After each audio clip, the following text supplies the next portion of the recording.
வணக்கம்.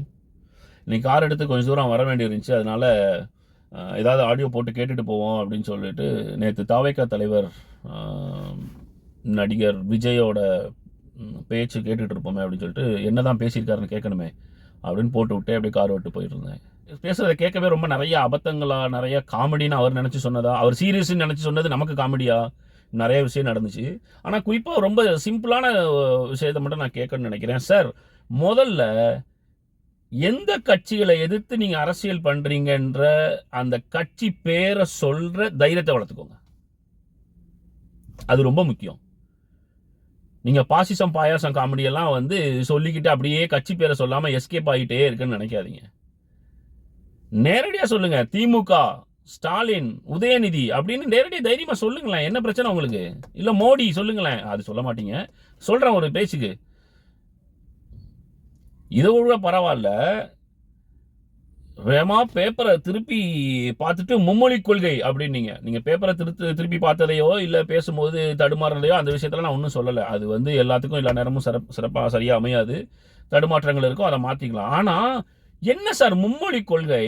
சார், அவன் ஹிந்தியை திணிக்கிறான்.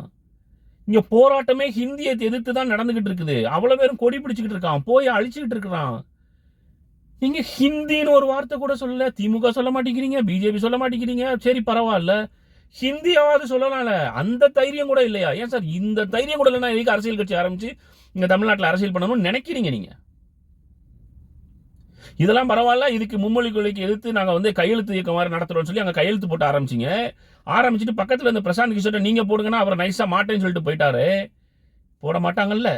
நீங்க கட்சி ஆரம்பிங்க, வாங்க, இங்க அரசியலுக்கு வரக்கூடாது அப்படின்லாம் யாருமே சொல்லல. ஆனா சரியான முறையில தைரியத்தோட அரசியல் பண்ணுவாங்க, அவ்வளவுதான். ஏதோ பெரிய காமெடி சொல்ற மாதிரி சின்ன பிள்ளைங்க மாதிரி ட்வீட் போட்டு விளாண்டாங்க.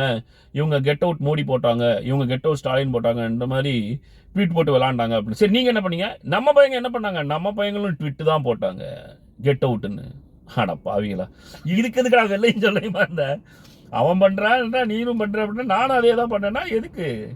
போர் நடத்துறவனுக்கு ஒரு தைரியம் எப்போ தெரியுமா? எப்போ தன்னுடைய மன்னன், தன்னுடைய தலைவன் வீரம் மிக்கவனா இருக்கிறான், சண்டை போடுறான், எதிர்த்து நிக்கிறான் நினைக்கிறானோ அப்பதான் அந்த தைரியம் வரும். தமிழ்நாட்டு முதலமைச்சர் இப்ப அறிக்கை விடுறாருல, தேன்கூட்டுல கைய வைக்காத, உனக்கு நான் வரி கொடுக்கறத நிப்பாட்டுறதுக்கு ஒரு நிமிஷம் ஒரு செகண்ட் தான் ஆகும், தமிழனோட குணத்தை என்னன்னு பார்க்கணும்னு நினைக்காத.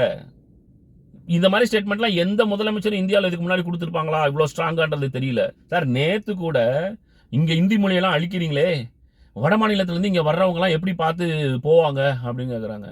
அதுக்கு முதலமைச்சர் சொல்றாரு, நம்ம ஆளுங்க அங்க போகும்போது எப்படி போறாங்களோ அதே மாதிரி அவங்களும் இங்க போகட்டும் அப்படின்றாரு. இந்த தைரியம்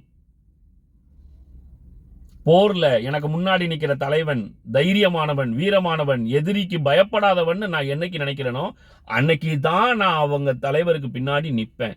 நீங்க என்னைக்கு அப்படி நினைப்பீங்களோ அப்போ ஒருவேளை உங்களுக்கு வாய்ப்புகள் இருக்கலாம். ஆனா அந்த வாய்ப்பு பக்கத்துல எதுவும் இருக்கிற மாதிரியே தெரியல.